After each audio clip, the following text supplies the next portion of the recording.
젊어서 술 처먹고 밥상 뒤집던 것들만 투명인간이지.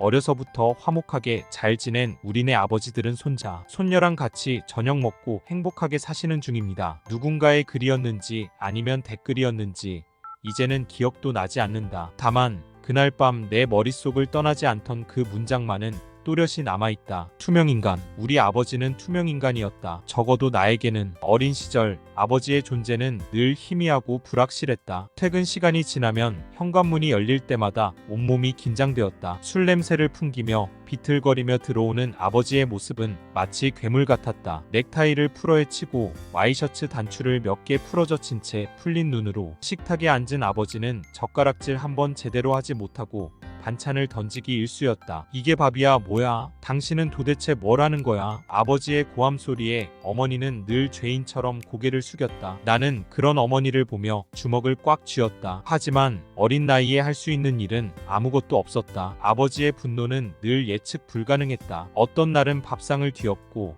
어떤 날은 물건을 집어 던졌다. 깨진 유리 조각이 사방으로 튀고 둔탁한 소리가 집안을 가득 채웠다. 나는 그런 아버지가 무서웠다. 아니, 무서운 것을 넘어 혐오스러웠다. 아버지의 폭력은 어머니에게만 향하는 것이 아니었다. 어느 날 술에 취한 아버지는 나를 붙잡고 마구 때렸다. 나는 아버지의 주먹에 맞아 바닥에 나뒹굴었다. 아버지의 손찌검은 멈추지 않았고 나는 온몸으로 아버지의 분노를 받아내야 했다. 그렇게 아버지의 폭력이 끝나면 집안은 쥐 죽은 듯 조용해졌다. 아버지는 술에 취해 잠들었고 어머니는 깨진 유리 조각을 치우며 흐느꼈다. 나는 그런 어머니를 보며 아무 말도 할 수 없었다. 어린 시절의 기억은 마치 빛바랜 흑백 사진처럼 흐릿하고 불투명하다. 하지만 아버지의 폭력은 마치 어제 일처럼 생생하게 기억난다. 그것은 내 마음속 깊은 곳에 흉터처럼 남아 평생 나를 괴롭힐 것이다. 아버지는 늘 바빴다. 먹고 살려면 돈을 벌어야지. 아침마다 아버지는 이 말을 습관처럼 내뱉으며 집을 나섰다. 하지만 꼬깃꼬깃 접힌 지폐 몇 장을 던지듯 건네는 날은 손에 꼽을 정도였다. 에휴, 또 술 냄새야. 어머니는 아버지의 옷깃에 코를 박고 한숨을 푹 내쉬었다. 아버지의 월급날은 곧 술 냄새 풍기는 날이었다. 어이 김 사장, 오늘은 뭘로 한잔할까? 아버지의 목소리가 들리는 듯했다. 왁자지껄한 술집 분위기,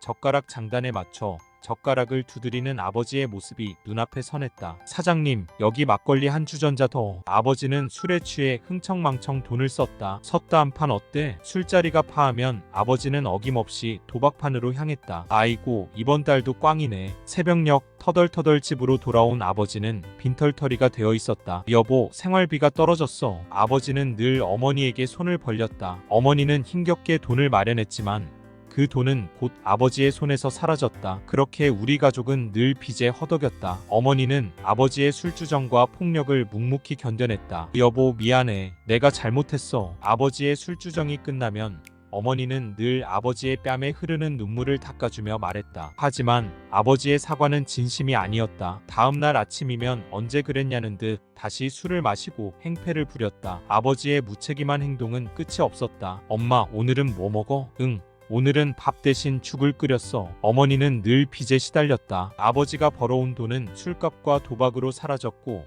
어머니는 빚을 내어 생활비를 충당해야 했다. 우리 형제는 늘 굶주렸다. 아빠, 나 배고파. 좀 참아. 아빠가 돈 벌어 올게. 아버지는 그런 우리를 외면했다. 아니, 외면하는 것을 넘어 우리를 짐짝처럼 여겼다. 당신은 애들 생각은 안 해? 애들이 뭘 먹고 사는지 알기나 해? 애들 걱정은 당신이 하라고. 나는 돈 벌어 오잖아. 아버지는 어머니의 말을 들은 척도 하지 않았다. 아버지에게 우리는 그저 돈을 벌기 위한 수단에 불과했다. 우리는 아버지의 무관심 속에서 몸도 마음도 굶주려갔다. 어느 날 밤 잠을 자다 둔탁한 소리에 잠이 깼다. 거실에서 들려오는 고함 소리와 울음소리에 심장이 쿵쾅거렸다. 방문을 열고 거실을 내다보는 순간 나는 숨이 멎는 듯했다. 아버지는 술에 취해 짐승처럼 어머니에게 달려들고 있었다. 어머니는 아버지를 말리려 애썼지만 아버지의 완력을 이기지 못하고 바닥에 내동댕이 쳐졌다. 아버지는 쓰러진 어머니의 머리채를 잡고 마구 흔들었다. 어머니의 비명소리가 온 집안을 가득 채웠다. 제발 그만해. 당신 미쳤어? 어머니는 필사적으로 아버지에게 매달렸지만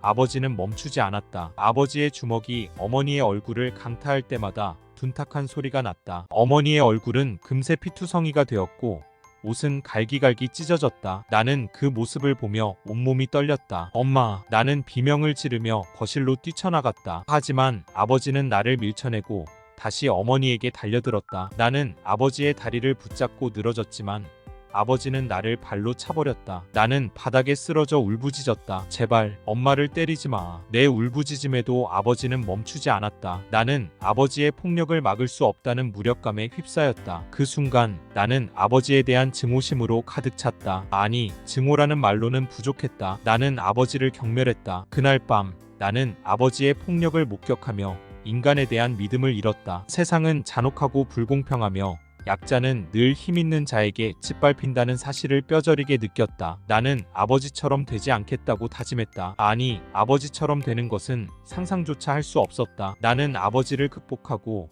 나만의 삶을 살아갈 것이다. 시간은 무심하게 흘렀다. 나는 어른이 되었고 아버지는 늙어갔다. 하지만 아버지는 여전히 변하지 않았다. 이 망할 놈의 자식들, 내가 너희를 어떻게 키웠는데. 아버지의 술주정은 더욱 심해졌다. 쉰 목소리로 쏟아내는 욕설과 저주는 마치 녹슨 칼날처럼 날카롭게 나를 베었다. 나는 그런 아버지를 보며 더욱더 경멸했다. 당신 이제 그만 좀 해. 어머니는 힘겹게 아버지를 부축하며 말했다. 하지만 아버지는 어머니를 뿌리치고 다시 술병을 집어들었다. 이 집 구석에서 내가 왕이야. 내 말이 곧 법이라고. 아버지는 비틀거리며 집안을 휘젓고 다녔다. 깨진 유리 조각과 술병이 사방에 널려 있었다. 나는 그런 아버지를 보며 치를 떨었다. 너희들은 내 인생의 짐덩어리야. 내가 너희 때문에 이렇게 됐어. 아버지는 우리 형제에게 폭언을 퍼부었다. 나는 아버지의 말에 상처받았지만 동시에 아버지의 비참한 모습에 연민을 느꼈다. 아버지는 술에 찌들어 자신의 인생을 망친 불쌍한 사람이었다. 하지만 그렇다고 해서 아버지를 용서할 수는 없었다. 아버지는 나에게 너무나 큰 상처를 주었다. 나는 아버지를 경멸했지만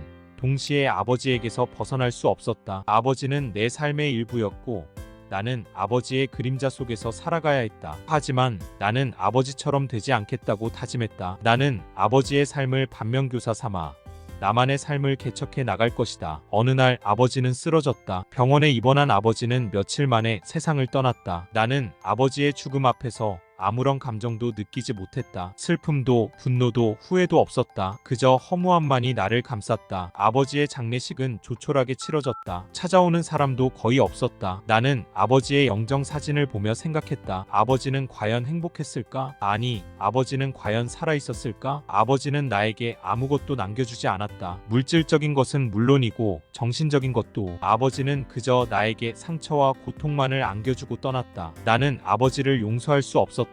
아니, 용서하고 싶지 않았다. 나는 아버지의 그림자에서 벗어나기 위해 발버둥 쳤다. 하지만 아버지의 그림자는 늘 나를 따라다녔다. 나는 아버지처럼 되지 않기 위해 노력했지만 어느 순간 아버지의 모습이 내 안에서 엿보였다. 나는 두려웠다. 나는 아버지처럼 되고 싶지 않았다. 나는 아버지의 그림자를 극복하기 위해 글을 쓰기 시작했다. 아버지에 대한 기억, 아버지에 대한 분노, 아버지에 대한 슬픔, 그리고 아버지에 대한 용서. 나는 글을 쓰면서 아버지를 이해하려고 노력했다. 하지만 아버지를 이해한다고 해서 아버지를 용서할 수 있는 것은 아니었다. 나는 여전히 아버지를 용서할 수 없다. 아니, 용서하고 싶지 않다. 하지만 나는 아버지를 잊지 않을 것이다. 아버지는 나에게 상처와 고통을 안겨주었지만 동시에 나에게 삶의 교훈을 주었다. 나는 아버지의 그림자를 극복하고 나만의 삶을 살아갈 것이다. 그리고 언젠가 아버지의 그림자가 나를 덮쳐올 때 나는 이렇게 말할 것이다. 아버지,